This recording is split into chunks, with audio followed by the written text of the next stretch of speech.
The wind howled outside like a dying beast. Snow slammed against the sides of the human's thermal tent. Reed sat alone inside, wrapped in 3 layers of thermal gear, sipping from a half-frozen ration pack, his breath still fogged in the air. Even with the heater on, he had been on this planet, Delta 17, for over 3 months now.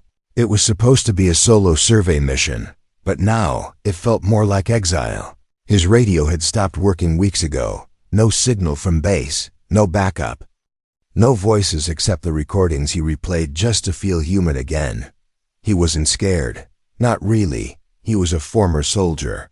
After all, but he was tired, and more than that, he was lonely. Suddenly the alert light on his tent blinked red. Motion. Sensor triggered. Reed froze, his hand moving slowly to the sidearm hanging from his belt. Out here, in this cold, nothing should be moving, not unless it wanted to die. He reached for the zipper of the tent and pulled it down halfway. Snow flew in instantly, biting at his skin, and standing just a few feet outside was a figure small. Shivering and barely clothed, it was a girl, not human. Her skin was a soft violet, glowing slightly under the moonlight. Her hair, long and silver, stuck to her face, frozen in strands.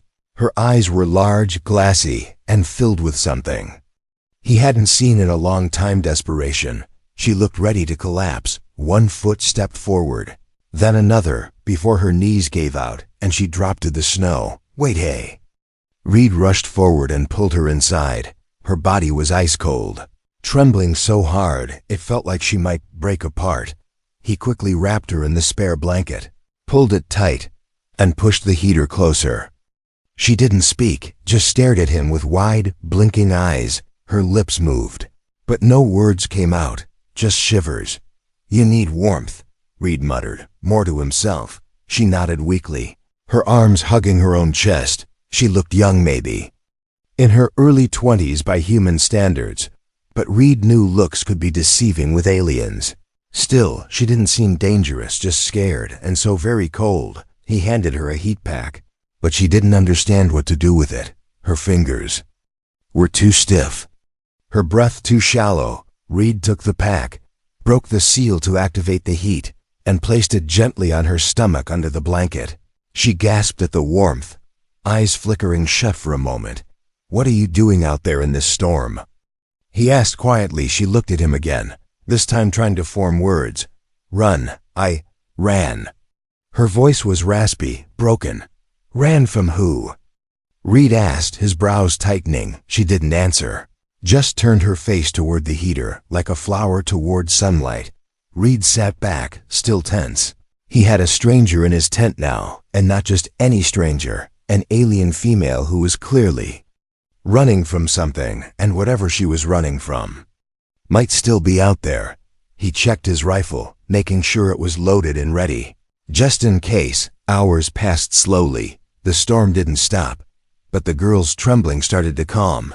Her breathing was still uneven, but color was slowly returning to her face. She reached for a canister of water, her fingers shaking. Reed helped her drink, and this time she managed a soft thank you. He gave her one of his ration bars. She sniffed at first, like she didn't recognize the food. Then she nibbled, cautiously, as if each bite was a question. Name? Reed asked, hoping to start some kind of real communication. She looked at him, confused. Then she pointed at herself and said something in her language. It sounded like Esha. Esha, Reed repeated slowly, and she nodded with a weak smile. He pointed to himself. Reed. She blinked, then said, Reedy. A little clumsy but close enough. The silence stretched again. Esha looked around the tent, studying the tools, the heater, the hanging lights. She seemed fascinated and wary at the same time. Reed couldn't help but notice how she kept glancing toward the tent flap, as if expecting someone or something to burst in any moment. Finally, Reed leaned back, keeping his eyes on her. You're not just lost, are you? He whispered. Esha didn't answer, but her eyes, full of fear and secrets, told him everything he needed to know. She didn't just need warmth, she needed protection, and by letting her in, Reed might have just invited a world of trouble into his tent, but for some reason, he didn't regret it. Asterisk. The tent was quiet except for the soft hum of the heater and the occasional howl of wind outside. Reed didn't sleep. He sat across from the alien girl, Esha, watching her every move. She had fallen asleep after a few hours, curled into the blanket like a child hiding from the dark. But even in her sleep, she flinched, whimpered, and muttered things in her language. She was afraid. And Reed knew that kind of fear didn't come from being cold. He checked the sensors again. Nothing on the radar. No movement outside. Still, his hand never left the sidearm strapped to his hip. By morning, the storm had softened. Only light snowflakes drifted down now, like feathers in the air. Reed stepped out of the tent briefly, rifle in hand. The world outside was a blanket of white, but something caught his eye tracks. Fresh, not his, not hers. Something or someone had been close. He followed them a few feet before they vanished. Into the trees. The prints were strange, not human, not boots, either clawed feet. Deep impressions, heavy, too heavy for someone as small as Esha. Reed returned to the tent quickly. Esha had woken up, sitting up and hugging the blanket close to her chest. Her eyes locked on his face the moment he entered. She knew. You weren't alone out there, were you? He asked, voice low. Esha lowered her head, guilt flooding her expression. Hunters, she whispered, her voice shaking. They follow. Always. Reed's stomach turned. She had brought danger right to him. And yet, looking at her so weak, so scared, he didn't feel anger, just urgency. He crouched down beside her. How many? She held up 3 fingers, then shook her head slowly, as if unsure. Maybe more. Reed turned to his gear, strapping on a thicker jacket and grabbing his pulse rifle. He handed Esha another ration bar. You'll stay in the tent, he said firmly. She looked at him, wide-eyed, and grabbed his sleeve with trembling fingers. Don't go, she said in a whisper. If they find you alone, they'll kill you. Reed sighed, sitting down again. Then tell me, he said. Who are they, and why are they after you? Esha hesitated, glancing toward the tent flap like she was afraid the snow would hear. They are soldiers from my clan, she began slowly. I was supposed to join there. Mating unit. Reed's brow raised, confused. Mating unit? She nodded. They choose females for breeding. Reed felt his jaw tighten. Esha looked away, ashamed. I escaped before they could take me. He understood now. She wasn't just a runaway, she was a target. To them, she belonged to someone. To them, she was property, and now she was hiding with a human. Reed moved to the window flap and peeked. Outside, still quiet, still nothing. But he knew that wouldn't last. They were close. And if she could survive the storm, so could they later that afternoon. The motion detector blinked red again. Reed grabbed his rifle, heart racing. He held a finger to his lips and motioned for Esha to stay silent. She nodded quickly, pulling the blanket tighter and crawling into the corner of the tent. Reed stepped outside, gun raised. At first, he saw nothing, just snow and trees. Then, something moved, a glint of metal, a flash of armor behind the trees. Reed ducked low and scanned the horizon. 3 figures slowly moving, tall, broad-shouldered, and carrying weapons. They moved like hunters, cautious, precise, deadly. Reed slipped back into the tent, face pale. They're here, he whispered. Esha's eyes widened. They will not stop, she said. They want me. They want what I carry. What do you mean? Reed asked, confused, but before she could answer, a voice echoed through the valley. A deep, alien voice crackled over a loudspeaker. Surrender the female and you may leave unharmed. Reed's blood turned cold. The voice came from just outside. Esha was shaking, her hands covering her mouth. Reed looked at her. Then at the entrance, he had a choice to make: give her up, save himself, or protect her, and risk everything. But Reed was never one to walk away from what was right. He loaded the rifle, stood in front of the entrance, and said quietly, "They'll have to get through me first." Esha's eyes filled with tears, not of fear, but something deeper, For the first time in her life, someone had chosen to stand for her, not because he had to, but because he wanted to. Outside, footsteps crunched through the snow. Reed took a deep breath, heart pounding. This frozen world had just become a battlefield, and he wasn't alone anymore. The alien soldiers didn't attack that night. They circled, watched, waited, like wolves just beyond the firelight. Reed stayed awake, rifle across his lap. Esha sat in the corner, eyes wide open, back pressed against the tent wall. Neither of them spoke. The silence between them was thick with fear, but also something else, something strange and unspoken. By morning, the wind had calmed, but the air inside the tent had not. Reed noticed it first, how Esha kept tugging at her blanket, her breathing getting faster. Her skin, once pale violet, now had a deep flush, and her body shimmered faintly like it was glowing from within. "You okay?" Reed asked, standing from his spot and walking over. Esha didn't answer right away.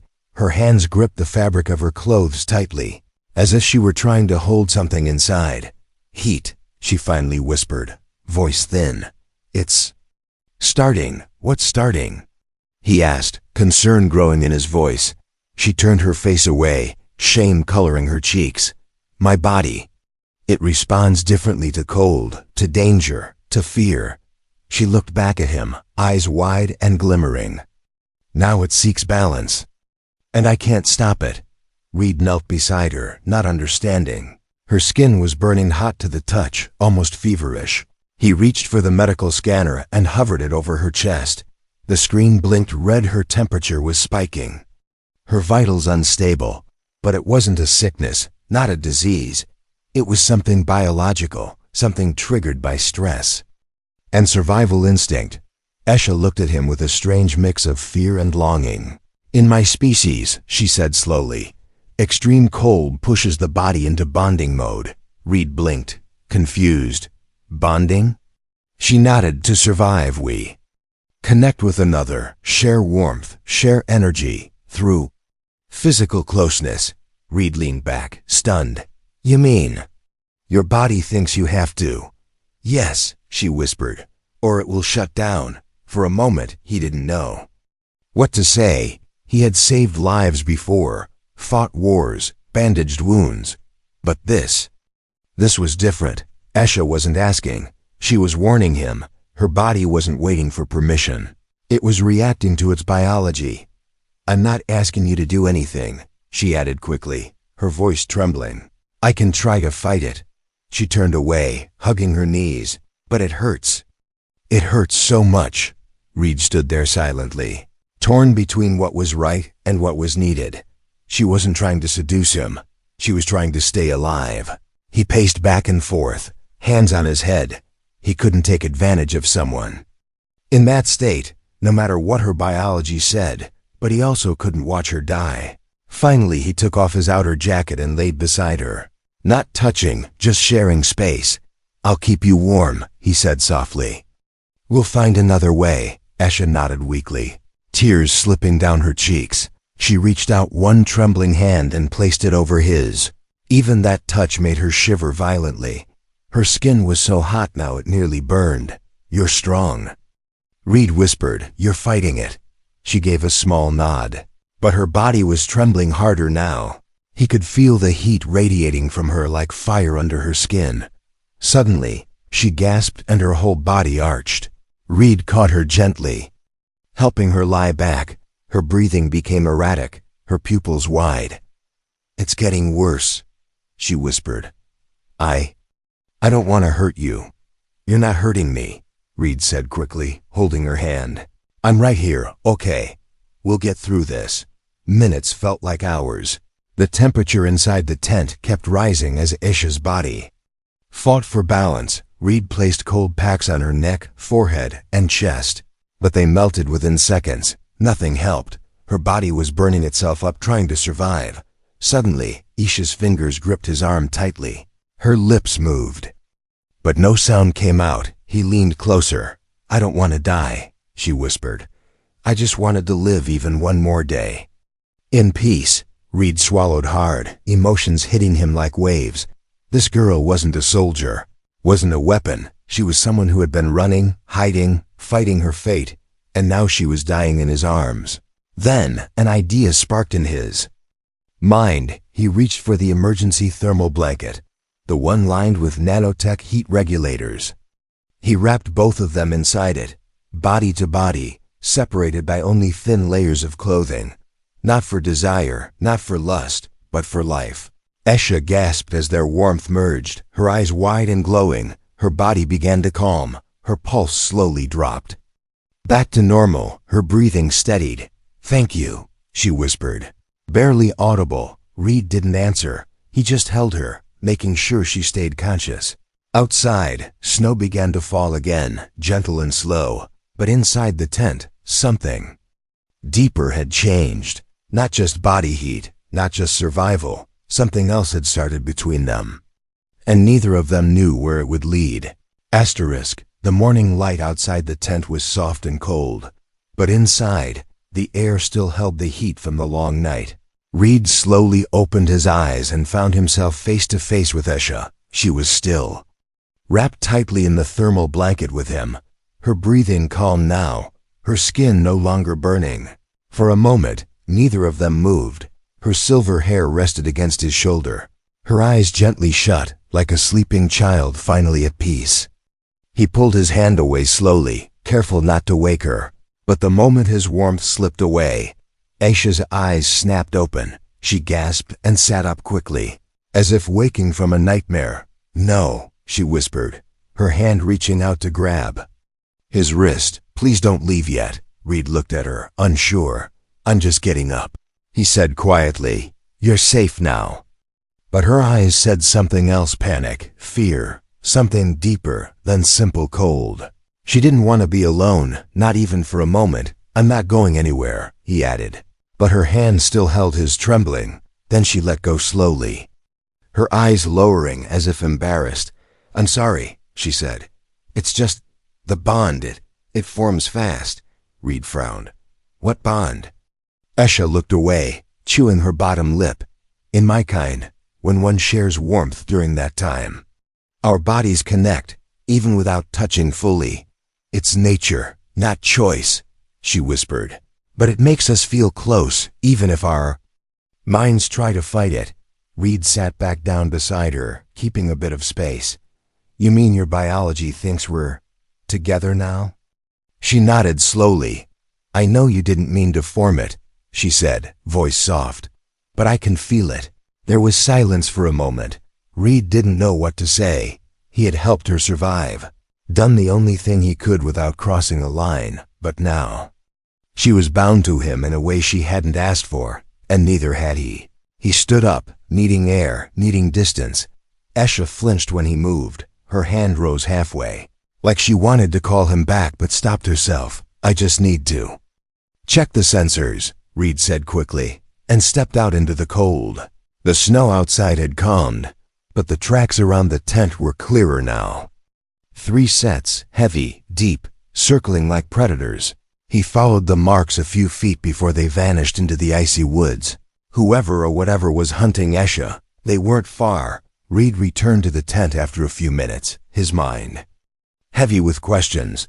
But when he entered, the sight stopped him. Esha was sitting on the ground, her hands covering her face, her body shaking not from cold, but from something else. He rushed to her. "Hey, what's wrong?" She didn't look up. "I thought you left," she whispered. "I thought you changed your mind." Reed knelt down, placing a hand gently on her shoulder. "I didn't leave you," he said softly. "I just stepped out to make sure we're not surrounded." She looked up at him slowly, her eyes watery. "My people don't come back," she said. "They take, they use, they throw away." Her voice cracked. "But you pulled away." Reed blinked, confused. "That's a good thing, right? You didn't take advantage. You helped me survive." But Esha shook her head. "That's what shocked me," she said. "You could have done anything. I had no power, no strength. But you didn't. You stayed gentle. And that's what makes it worse. Because now I don't know how to forget you." Reed was silent. No one had ever said something like that to him before. He had always been the quiet one, the soldier who followed orders and never got close. But now this alien girl, this broken runaway, was telling him she had bonded to him not just with her body, but her heart. "I'm not going to hurt you," Reed said finally. "I don't know what this bond means to your kind, but I won't use it against you." Aisha gave him a weak smile. "I know," she said, "and that's why it hurts." Later, while she rested again, Reed sat just outside the tent, watching the woods. He thought about the danger still hunting them, and about the strange bond growing between them when he hadn't asked for, but couldn't ignore anymore. Somewhere deep in the trees, a quiet beep sounded on his wrist scanner, movement fast, heading their way. He stood up slowly, rifle in hand. The enemy was coming, but this time he wasn't just protecting a stranger. He was defending something.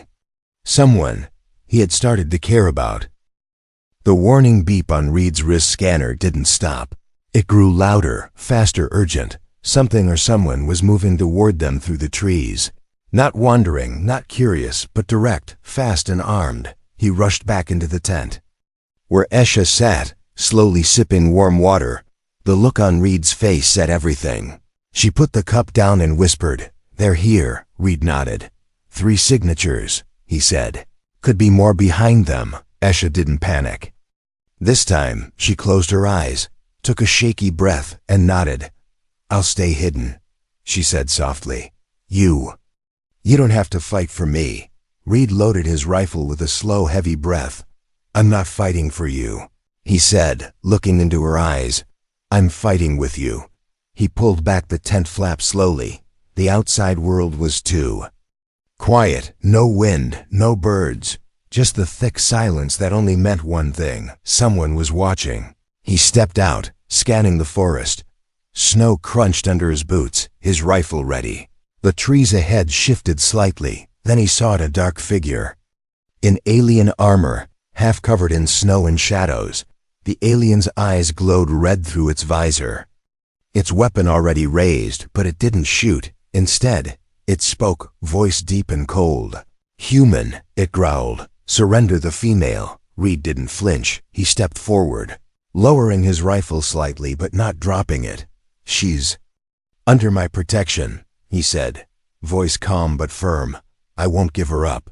Another figure stepped out to the left, and then a third. 3 of them, armored and tall, their weapons crackling with energy. They didn't look like scouts anymore. They looked like executioners. One of them tilted his head. "You are alone," he said. "She is a runaway. She is marked." "She's a living being," Reed replied. "She's not your property." There was a moment of silence. Then the one in the center raised his weapon. "Then you will die with her," he said coldly. The beam fired, but Reed had already moved. He dove behind a snow-covered boulder, returning fire. His pulse rounds lit up the forest with blue flashes. One shot grazed the enemy's shoulder, causing a snarl inside the tent. Aisha heard everything. Her hands gripped the blanket, her heart racing. She could feel the heat returning to her skin, not from fever, but from fear, and something else: resolve. She looked at the small blade Reed had left beside her. She wasn't a fighter, but she couldn't just sit there, not when someone was risking their life for her. She crawled to the tent flap and peeked outside. Reed was outnumbered, moving fast, rolling between cover, but struggling. The aliens had stronger weapons, better armor, but Reed had something they didn't: a reason to fight. Aisha stepped out slowly, hiding behind the snowdrift. She spotted one of the attackers flanking Reed from the side. Her body moved before she could think. She grabbed a chunk of ice and threw it hard, hitting the alien in the helmet. It was enough to distract him. Reed turned and fired direct hit. The alien dropped with a scream, armor smoking. The other 2 turned toward the noise. "Aisha, get back!" Reed shouted, but she didn't. She moved toward him, low and quick, handing him his backup clip. "Reload," she said. He stared at her for half a second, surprised, then smiled. "You're braver than you look." Together they faced the last 2 enemies. The next few minutes were chaos, snow flying, lasers cutting through trees. Reed ducked and rolled, firing in bursts. Esha threw rocks, distracted, even managed to trip one with a metal rod from the tent. Finally, the last alien fell with a sharp cry. Crashing into the snow, silence returned. Smoke rose from the trees. The air thick with the scent of burnt metal. Reed breathed heavily, scanning the area, all clear. He turned to Esha, who was panting, hands scraped and red. "You okay?" She nodded slowly. "Are they gone?" "For now," he said. "But they'll send more." Esha looked down at the body of one of the attackers, then back at Reed. "They won't stop," she whispered. "Even if I leave, they'll keep hunting me." Reed looked at the smoking rifle in his hand, then at her. "Then you don't leave," he said. "You stay. We make a plan, we hit back." Esha blinked, confused. "Why?" she asked. "You don't owe me anything." Reed gave her a tired smile. "Maybe not," he said. "But out here, all we've got is each other." Snow began to fall again, gentle and soft. But the warmth between them was real now, not just from blankets or survival. It came from the bond they had formed, not forced, not chosen but earned. They had fought side by side, and now they would survive side by side too. Reed spent the next few hours dragging the alien bodies into the trees. He buried them under snow and brush, hiding any sign of the fight. They had won for now, but he knew it wasn't over, not even close inside the tent. Esha cleaned her cuts with the last of the sterile wipes. Her hands were still shaking. She had never fought before, never thought she could. But now, something had changed inside her. She wasn't just running anymore. She was resisting. Reed returned, brushing snow from his coat. "They'll come looking for the scouts," he said. "We have maybe 1 day. 2 if we're lucky." Esha looked up. "Then we need to move." Reed shook his head. "There's nowhere to run on this planet. The storms, the distance, it's a death sentence out there." She frowned, confused. "Then what?" He opened his backpack and pulled out a small black box. "This is an emergency beacon," he said. "I've been saving it. 1 signal, 1 chance to get picked up. Will it reach humans?" She asked. "Maybe," Reed replied. "Maybe someone, anyone. But if I turn it on, it also alerts anyone nearby, friendly or not." Esha was quiet. "Then we fight here," she said. "This place will be our shield." Reed looked at her, surprised by her strength. "You're not the same girl who came into this tent 2 nights ago." She met his eyes. "Because someone believed I was worth saving. They worked through the night, setting traps, digging shallow ditches, placing explosive charges in the snow. Every minute was a race against time." Reed taught her how to reload a rifle, how to spot movement through the trees. She learned fast, faster than he expected. By dawn, the air was still, too still. A silent warning whispered through the wind. Then it began. A loud roar broke the sky, followed by dark shapes flying low through the clouds. Dropships, 3 of them, landing beyond the ridge. Heavy boots stomped through snow, voices barking orders in a sharp alien language. This wasn't a search party. This was a recovery squad. Reed and Esha crouched low behind a snowbank, their small shelter hidden under camo netting and natural ice. "We don't win this by force," Reed whispered. "We win this by being smart." Esha nodded, clutching the makeshift rifle he'd modified for her hands. Her eyes were sharp now, her body calm. She was ready. The first blast came when one of the aliens stepped on a hidden charge. Snow and fire exploded upward, throwing 2 soldiers into the air. The rest scattered, shouting. Reed opened fire from behind a ridge, picking targets with deadly precision. Esha backed him up, aiming carefully, hitting one attacker in the leg. He screamed and dropped, writhing in the snow. They moved like a team, fast, silent, efficient. Reed would fire, shift position. Esha would cover, reload, and fire again. The enemy had numbers, armor, and air support. But Reed and Esha had something stronger, a reason to survive. Suddenly, a grenade landed near their feet. Reed grabbed Esha and pulled her down the ridge. The blast roaring behind them, they rolled. Into a trench, ears ringing, hearts racing. "You okay?"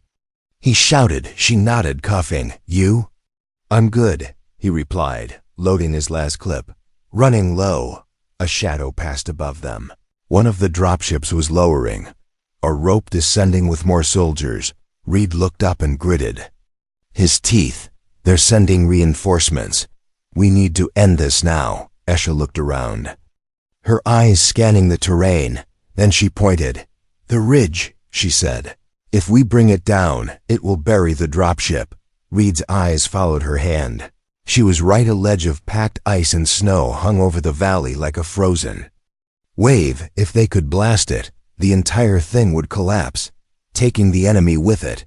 Reed handed her the detonator. "You're faster," he said. "I'll distract them. You get close and plant the charge." Esha looked at him with wide eyes. "You could die," he smiled faintly. "We both could, but we won't." They moved, splitting apart. Reed ran to the right, firing wildly to draw attention. The soldiers turned toward him, shouting, chasing. Isha slipped through the trees, low and quiet, climbing fast toward the ridge. Blaster shots flew past Reed's shoulder. He ducked, rolled, fired back. One enemy down, two more chasing him. Esha reached the ridge, planted the charge, and whispered a prayer in her language. Then she pressed the button. The explosion echoed like thunder. The ice cracked, shifted, and then collapsed with a roar that shook the ground. Tons of snow and rock fell onto the dropship and the soldiers below. Screams were swallowed by white silence. When the snow settled, Reed stood slowly, brushing ice from his jacket. Esha ran toward him from the hill, breathless, eyes wide. They met in the middle, collapsed to their knees in the snow, and held each other. They had survived together.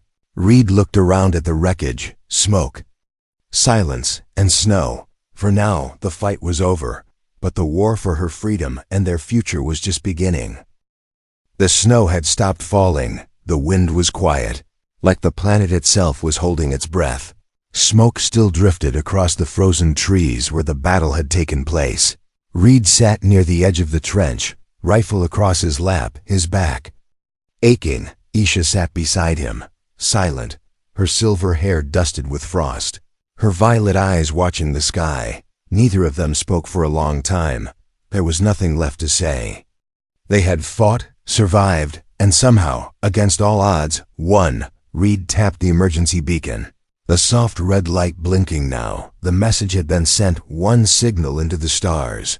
No way to know who would answer, or when, but for now, they were alive, and that was enough. Isha looked at him and smiled gently. "You saved me," she said quietly. Reed shook his head. "No," he said. "We saved each other." She looked away, her hands tightening around her arms. "I never thought I'd live past that night. When I ran from my people, I didn't have a plan. I just wanted to feel free, even for one day." "You've earned more than one day," Reed said. "You've earned a whole life." She turned to face him, something soft and unsure in her expression. "But what kind of life?" she asked. "I can't go back to my world. They'll brand me a traitor. And your people, they won't care," Reed interrupted. "Not about your past. They'll see someone who fought for her freedom. Someone who risked everything." She stared at him for a moment, eyes full of questions. Then she whispered, "Will you stay with me?" Reed looked at her, surprised. "Stay?" She nodded slowly. "Wherever we go," she said. "I don't want to go alone. I feel safe with you." He smiled, not the cold soldier's smile, but something real, warm. "You're not alone anymore," he said. "I promise." That night, they built a fire outside the tent for the first time. Not for survival, but for comfort. They sat near the flames, sharing stories. Isha told him about her world, how the sky glowed green at night, how the rivers sang when it rained. She told him about the stories her mother used to whisper before bed, and about the day her freedom was promised to someone else without her consent. That was the day she ran. Reed listened, quiet and steady. He told her about Earth, how the trees turned orange in the fall, how oceans stretched beyond sight, and how he never really felt at home there, even among his own. How strange. She whispered, that I had a home but no freedom, and you had freedom but no home. They sat in silence after that, staring at the stars above. Each light was a world, a future, a promise waiting to be discovered. In the distance, a faint hum began to rise. Reed stood quickly, grabbing his scanner. Esha looked up, alert.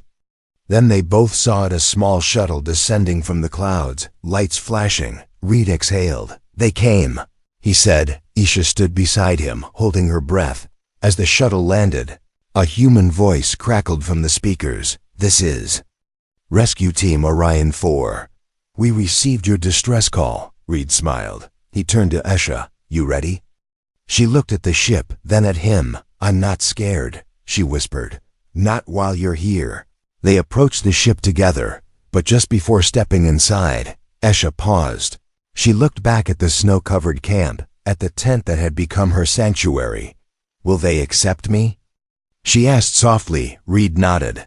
They'll follow my lead, and I'll never leave your side. She smiled, her eyes warm. Then let's begin again, inside the ship. She sat beside Reed as the engines lifted them from the frozen world. Through the window, she saw the planet grow smaller. She didn't cry, she didn't fear. She had found something she never expected. Not just survival, not just safety, but someone who saw her not as property, not as a problem, but as a person. She stayed because of him, and he fought because of her. Together, they left behind a planet of silence and frost, and flew towards something new, not just a future, but a home.